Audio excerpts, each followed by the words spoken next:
Hello coders, welcome back to Code Hub Education. C language के आज इस tutorial में हम लोग समझेंगे स्टूडेंट कॉमा ऑपरेटर को। हालांकि ये काफी बेसिक सा कॉन्सेप्ट है और आप सभी लोगों को अभी तक मालूम चल गया होगा कि कॉमा ऑपरेटर का यूज किस प्रकार से हम लोग करते हैं, क्योंकि हमने कई जगहों पे कॉमा का इस्तेमाल किया है अभी तक अपने प्रोग्राम्स में। लेकिन फिर भी स्टूडेंट आपसे एक क्वेश्चन कभी कभी पूछ दिया जाता है, या कई सारे ऐसे कॉन्सेप्ट हैं जहां से आपसे एमसीक्यूज पूछ दिया जाएगा, क्योंकि मैंने बोला है ना कि हर एक बेसिक बेसिक कॉन्सेप्ट में तगड़ा-तगड़ा एमसीक्यू आपसे पूछा जा सकता है। तो चलिए यहाँ पे हम लोग समझते हैं इसे। सबसे पहले हम लोग क्या करेंगे स्टूडेंट, कॉमा ऑपरेटर के बारे में जानते हैं। कॉमा ऑपरेटर आखिर हम क्यों यूज़ करते हैं? जब हमें 2 एक्सप्रेशन को एक साथ लिखना हो या 2 से ज़्यादा एक्सप्रेशन को जब हमें क्या करना हो, एक साथ लिखना हो, तो हम वहाँ पे कॉमा ऑपरेटर का यूज़ करते हैं। अब हम जानते हैं कि हर एक ऑपरेटर का क्या होता है, प्रेसिडेंस होता है और एसोसिएटिविटी होता है। तो देखिए, प्रेसिडेंस ऑफ ऑपरेटर अभी हमने नहीं पढ़ा है। प्रेसिडेंस ऑफ ऑपरेटर जब हमारा ऑपरेटर का कॉन्सेप्ट खत्म हो जाएगा तब हम पढ़ेंगे। एसोसिएटिविटी मैं बता देता हूँ। एसोसिएटिविटी क्या होता है कि जब कोई ऑपरेटर एक से ज्यादा बार किसी एक्सप्रेशन में यूज हुआ है तो हम उसे कैसे इवेल्युएट करेंगे, मीन्स लेफ्ट टू राइट या राइट टू लेफ्ट। तो जो कॉमा ऑपरेटर होता है स्टूडेंट, इसकी एसोसिएटिविटी लेफ्ट टू राइट होती है, यानी जो लेफ्ट साइड में है पहले वो इवेल्युएट होगा, देन राइट साइड वाला इवेल्युएट होगा। अगर हम एक बेसिक सा कॉन्सेप्ट देखें स्टूडेंट, तो जैसे मान लिया जाए हमारे पास दो वेरिएबल इंट बी कॉमा सी, ठीक है। यहाँ पे भी देखिए हमने क्या किया है, कॉमा का यूज किया है, यानी कि हम दो एक्सप्रेशन को एक साथ लिख रहे हैं। फॉर एग्जाम्पल, और डिटेल में समझने के लिए अगर मैं कुछ इस प्रकार से लिखूं, बी इक्वल्स 10, ठीक है, और सी इक्वल्स 15। ये क्या है स्टूडेंट, एक असाइनमेंट एक्सप्रेशन है, एक असाइनमेंट स्टेटमेंट है। और ये क्या है, सीक्वस 15, ये भी एक असाइनमेंट स्टेटमेंट है। असाइनमेंट ऑपरेटर क्या होता है मैंने डिटेल में आपको वीडियो में बता रखा है, आई होप आपने देख लिया होगा स्टूडेंट। अब यदि हम इन दोनों एक्सप्रेशन को एक स्टेटमेंट में लिखना चाहें, B equals 10 is what, an assignment expression, C equals 15 is what, an assignment expression, और हम चाह रहे हैं कि इन दोनों असाइनमेंट एक्सप्रेशन को एक साथ लिखें, तब हम क्या करेंगे, इन दोनों के जगह हम ये लिख सकते हैं कि equals b equals 10 comma c equals 15। अब क्या होगा, ये हमारा इक्विवेलेंट है इस दोनों लाइन के, यानी कि हमने क्या किया, दो असाइनमेंट एक्सप्रेशन को एक साथ लिख दिया। जब ये इवेल्युएट होगा तब क्या होगा, पहले b में 10 असाइन होगा, देन c में 15 असाइन होगा।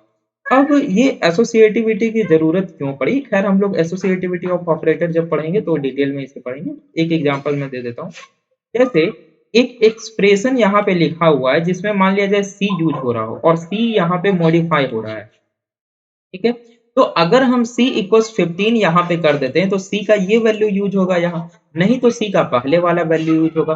तो इसीलिए एसोसिएटिविटी की जरूरत पड़ती है। अगर आपको नहीं समझ में आया कोई बात नहीं है, हम लोग एसोसिएटिविटी ऑफ ऑपरेटर जब पढ़ेंगे तो समझ। ये तो हो गई एक बात। अब जहाँ पे एक्सप्रेशन इवेल्युएट होता है वहां पे कुछ वैल्यू भी आता है, यानी कि जब हमारा एक्सप्रेशन इवेल्युएट होगा तो उसका कुछ वैल्यू आएगा, ये कुछ वैल्यू रिटर्न करेगा। तो जो कॉमा ऑपरेटर होता है स्टूडेंट, वो क्या रिटर्न करता है, जो सबसे राइट मोस्ट साइड में आपका एक्सप्रेशन होता है उसका वैल्यू। तो इस एक्सप्रेशन का वैल्यू क्या है स्टूडेंट, इस एक्सप्रेशन का वैल्यू है 15। तो ये क्या रिटर्न करेगा, 15 रिटर्न करेगा। ओके, तो चलिए इसे हम लोग स्टोर करा लेते हैं। जैसे यहाँ पे हम एक रिजल्ट नाम का वेरिएबल ले लेते हैं और यहाँ पे अगर कुछ इस प्रकार से लिखें, रिजल्ट इक्वल्स, ठीक है, और यहाँ पे क्या करें, हम प्रिंट कराएं, प्रिंट एफ। देखिए काफी एकदम वीवीआई कॉन्सेप्ट में बार बार कर रहा हूँ, हर एक बेसिक कॉन्सेप्ट में वीवीआई कॉन्सेप्ट रहता है और एग्जाम में आपसे वही पूछा जाता है। एकदम छोटा से छोटा सी लैंग्वेज का कॉन्सेप्ट उठा लीजिए, उससे भी आपसे एमसीक्यू पूछा जा सकता है। अब जैसे ये कॉमा ऑपरेटर है, कोई ध्यान नहीं देता है, लेकिन कॉमा ऑपरेटर से देखिए कितना अच्छा एमसीक्यू आपसे पूछा जा सकता है बेसिक लेवल पे। परसेंट डी और यहाँ पे रिजल्ट। ओके, नाउ अब हम इसे एग्जीक्यूट कराएंगे तो क्या होगा, जस्ट 3 लाइन का हमारा ये कोड है स्टूडेंट, ध्यान दीजिए। हमने फर्स्ट लाइन में 3 इंटीजर वेरिएबल को डिक्लेयर किया, देन हमने लिखा result equals b equals 10 c equals 15। यहाँ पे ये आपका कुछ इस तरीके से होगा, क्यों होगा मैं आपको बता दूंगा, ठीक है। ये हमारा ऐसे होगा, हाँ अब सही है। नाउ रिजल्ट में क्या हो रहा है, इस एक्सप्रेशन का वैल्यू स्टोर हो रहा है और प्रिंटफ करा रहा है रिजल्ट का वैल्यू। आपको ये 3 लाइन का कोड दिया हुआ होगा और आपसे पूछा जाएगा आउटपुट क्या होगा। अब यहाँ पे आप लोग कन्फ्यूज़, ये क्या कर दिया इसने, ये तो हमने पढ़ा ही नहीं किसी लैंग्वेज। चलिए पहले हम लोग एग्ज़ीक्यूट कराते हैं, ठीक है? और देखते हैं कि क्या हमारा रिज़ल्ट आता है। ओके, तो हमारा रिज़ल्ट यहाँ आ गया 15। अब कैसे 15 आया? मैंने आपको क्या बताया कि जब कॉमा ऑपरेटर हमारा इवैल्यूएट होता है, तो उसके राइट मोस्ट साइड में जो ऑपरेंड होता है, राइट मोस्ट साइड में इसके देखिए इस कॉमा ऑपरेटर के पास अभी 2 ऑपरेंड है। The first one is assignment expression b equals 10 and the second one is also assignment expression c equals 15 and what is the result of c equals 15? 15 value 15 है, तो ये 15 रिटर्न हो जाएगा और इस पूरे एक्सप्रेशन का ओवरऑल वैल्यू क्या हो जाएगा 15, और वो 15 जाके रिजल्ट में स्टोर हो गया और रिजल्ट की वैल्यू 15 हो गई। और अच्छे तरीके से समझने के लिए हम लोग क्या कर सकते हैं, देखिए और अच्छे तरीके से हम लोग समझ सकते हैं इसे। जैसे मान लिया जाए हम यहाँ पे क्या करें, कुछ इस प्रकार से, हाँ, रिजल्ट रिजल्ट इक्वल्स, और यहाँ पे कुछ इस प्रकार से हम लोग कर सकते हैं कि बी और सी को इनिशियलाइज करवा सकते हैं, जैसे जैसा हमने किया था यहाँ पे B equals 10 comma B equals 15 comma B plus C. देखिए ऐसा क्वेश्चन भी आपसे पूछा जा सकता है और ऐसा क्वेश्चन पूछा गया है। ये जो क्वेश्चन है 3 लाइन का कोड, ये क्वेश्चन आपसे इसरो लेवल के जूनियर लेवल एग्जाम में, जो जूनियर लेवल साइंटिस्ट का एग्जाम होता है, उसमें पूछा जाता है। ठीक है? कितना ईज़ी कोड है। लेकिन अगर आप किसी को ये एक लाइन दीजिएगा तो उसका दिमाग चकरा जाएगा। अगर उसने कभी ये कॉन्सेप्ट को नहीं पढ़ा होगा तो उसे समझ ही नहीं आएगा ये हो क्या रहा है आखिर। ये वैलिड ही कैसे है? वो तो सबसे पहला ऑप्शन देखेगा कि कहाँ पे कंपाइलेशन एरर का ऑप्शन है, उसे टिक करना है। लेकिन ना ही ये कंपाइलेशन एरर देगा, ना ही रन टाइम पे कोई आपको एक्सेप्शन देने वाला है। ठीक है? यहाँ पे बेसिकली क्या है, कॉमा ऑपरेटर का यूज़ किया गया है। हमने पढ़ा है कि कॉमा ऑपरेटर का यूज़ किया जाता है डिफरेंट एक्सप्रेशंस को एक साथ कंबाइन करने के लिए। जहाँ पे ऐसा हो कि एक ही एक्सप्रेशन होना चाहिए था। जैसे ये क्या है, ये ओवरऑल एक असाइनमेंट एक्सप्रेशन है। जहाँ पे रिजल्ट में क्या होगा, रिजल्ट में जो राइट हैंड साइड में ऑपरेंड होगा उसकी वैल्यू स्टोर होनी है। यानी यहाँ पे एक ऑपरेंड होना चाहिए था, लेकिन यहाँ पे एक ऑपरेंड या एक एक्सप्रेशन होने के बजाय हमने 3-3 एक्सप्रेशन दे दिया। तो हमने कॉमा से कंबाइन किया। ये हो गई एक बात। दूसरी बात क्या, कि जो कॉमा ऑपरेटर है उसका जो एसोसिएटिविटी है वो क्या है, राइट टू लेफ्ट है। यानी क्या मैंने बोल दिया? कॉमा ऑपरेटर का जो एसोसिएटिविटी है वो लेफ्ट टू राइट है, यानी पहले लेफ्ट वाला इवैल्यूएट होगा। पहले बी में 10 की वैल्यू स्टोर होगी, देन सी में 15 की वैल्यू स्टोर होगी, उसके बाद बी प्लस सी होगा। तो बी प्लस सी क्या होता है, 10 प्लस 15 दैट इज 15 प्लस 10 कितना हो जाएगा, 25 हो जाएगा। ये हो गई दूसरी बात। तीसरी बात हमने क्या पढ़ा कि यहाँ पे क्या होगा, जब हमारा कॉमा ऑपरेटर इवैल्यूएट होता है तो उसके राइट मोस्ट साइड में जो ऑपरेंड होगा, अभी इस पूरे अगर हम एक्सप्रेशन की बात करें तो राइट मोस्ट साइड में कौन सा एक्सप्रेशन है, बी प्लस सी है। तो बी प्लस सी इवैल्यूएट होगा, बी प्लस सी क्या है 25, और इस पूरे एक्सप्रेशन की वैल्यू हो जाएगी इस एक्सप्रेशन की वैल्यू। आया आया बात समझ में? इस पूरे ओवरऑल एक्सप्रेशन की वैल्यू हो जाएगी b प्लस सी की वैल्यू। दैट इज़ इस पूरे ओवरऑल एक्सप्रेशन की वैल्यू हो जाएगी 25, और वो 25 आपका रिजल्ट में स्टोर हो जाएगा, और जब हम रिजल्ट को प्रिंट कराएँगे तो 25 आएगा। चलिए हम इसे एग्ज़ीक्यूट कराते हैं स्टूडेंट, ये 3 लाइन का हमारा कोड है और यहाँ पे आप देख सकते हैं रिजल्ट क्या आया है 25। So that's all about comma operator. इससे ज़्यादा आपको कॉमा ऑपरेटर में जाने की ज़रूरत नहीं है।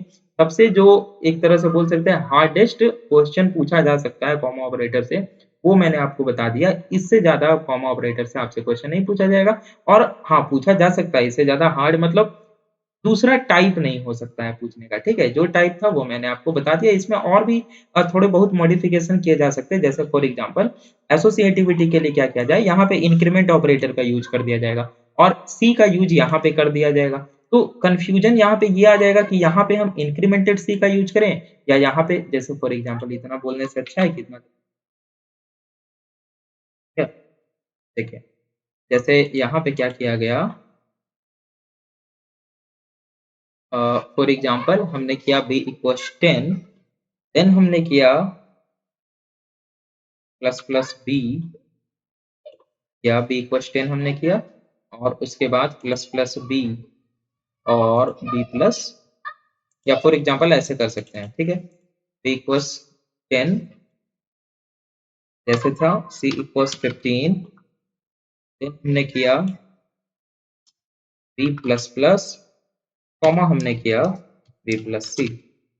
अब क्या होगा, यहाँ पे वैल्यू हम चेंज कर देते, नहीं तो आपको कुछ ऐसा लग सकता है कि सर पहले वाला ही है। चलिए अब इसे इवैल्यूएट कीजिए, और ये नया एक्सप्रेशन है, अभी मैंने भी इसे सॉल्व नहीं किया है, तो चलिए सॉल्व करते हैं। बहुत आसान है, 3 लाइन का कोड है हमारा और 3 लाइन का कोडिंग होता है। ठीक है, चलिए एसोसिएटिविटी हमें पता है कि लेफ्ट टू राइट होता है। सो सबसे पहले बी की वैल्यू हो गई 15, बहुत अच्छी बात है। सी की वैल्यू हो गई 15, बहुत अच्छी बात है। उसके बाद हमारा क्या है, बी प्लस प्लस। पहला को जो हमारा अथी था, क्या हो, पहला जो हमारा स्टेटमेंट था वो मैंने क्या बोला कि एसोसिएटिविटी। यहीं पे कंफ्यूजन आता है ना बच्चों को कि बी प्लस प्लस जैसे हो रहा है तो बी प्लस प्लस कब होगा। ठीक है, तो हमेशा ध्यान रखना है कि कॉमा ऑपरेटर की एसोसिएटिविटी होती है लेफ्ट टू राइट। तो अब बी प्लस प्लस हो रहा है, यहाँ पे भी एक कॉन्सेप्ट आ गया पोस्ट इंक्रीमेंट का। यानी बी प्लस प्लस कब होगा, ये एक्सप्रेशन जब सॉल्व हो जाएगा तब। कौन सा एक्सप्रेशन, ये कंफ्यूजन है। जैसे फॉर एग्जांपल मैं आपको बताऊं, अभी बी की वैल्यू 15 है, सी की वैल्यू 15 है, इतना दूर को आप गोली मार दीजिए, गोली मार दी। अब यहाँ पे दो एक्सप्रेशन बचता है जो कॉमा से सेपरेटेड है। फर्स्ट है B plus plus, second one is B plus C. हमें हमने पढ़ा है पोस्ट इंक्रीमेंट। पोस्ट इंक्रीमेंट में क्या होता है कि वैल्यू पहले एक्सप्रेशन में यूज होता है, देन इंक्रीमेंट होता है। अब आप ये बताइए कि जब हम b प्लस सी करेंगे तो b की वैल्यू 15 होगी या 16 होगी। मीन्स 15 प्लस 15 होगा या 16 प्लस 15 होगा, ये आप हमको बताइए। पॉज कीजिए वीडियो को, सोचिए समझिए और कमेंट कीजिए कि आपने क्या सोचा। आई होप आपने कमेंट कर दिया होगा कि आपने क्या सोचा। चलिए बहुत अच्छी बात है, हम आपको बताते हैं। यहाँ पे देखिए पोस्ट इंक्रीमेंट का कॉन्सेप्ट हमने पढ़ा है क्या, कि पहले वैल्यू एक्सप्रेशन में यूज होता है देन इंक्रीमेंट होता है। तो ये जो एक्सप्रेशन है ये बस इतना ही एक्सप्रेशन है।